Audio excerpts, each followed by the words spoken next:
2022 was the second highest year on record for mass shootings in the U.S., with more than 640 incidents according to the Gun Violence Archive. Many are now looking back for warning signs from the shooters about their intent to commit future crimes and asking, could they have been stopped? For years, the FBI has been analyzing this phenomenon, which they call leakage.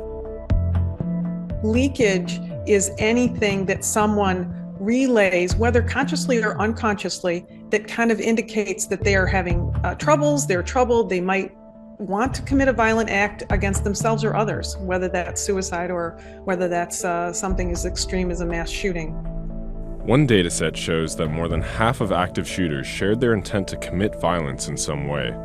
And as technology becomes more advanced, there are an increasing number of opportunities. Before the social media world and before more sophisticated internet connections that we have now, a lot of these interactions and a lot of this type of information wouldn't even be identifiable. It wouldn't have been recorded. So the great benefit that we have is that, yes, stories are telling us, hey, look back at all these things that are signs that might have been missed. The gunman in Buffalo was previously taken into custody for psychiatric evaluation after making statements in school about wanting to commit violence, but was released. In the Buffalo case, I think one of the things that stood out to me is that there was a mental health evaluation, a psychiatric evaluation, based on the fact that he had made statements. Law enforcement interceded. In Uvalde, Texas, authorities identified multiple occasions where the shooter had given clues about his plans. Though there were a slew of examples of things that might have, in an aggregate, shown a pattern of a concern, the state report also identified that many of those were privately known. They were personally known. Family members knew them or friends knew them, but they weren't all put together.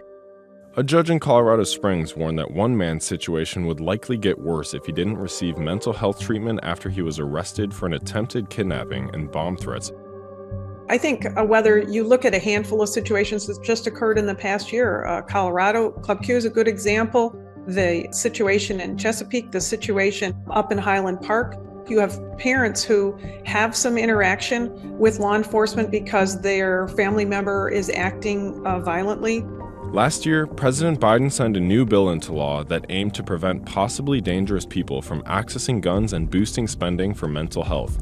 But authorities still face many issues when tackling this problem.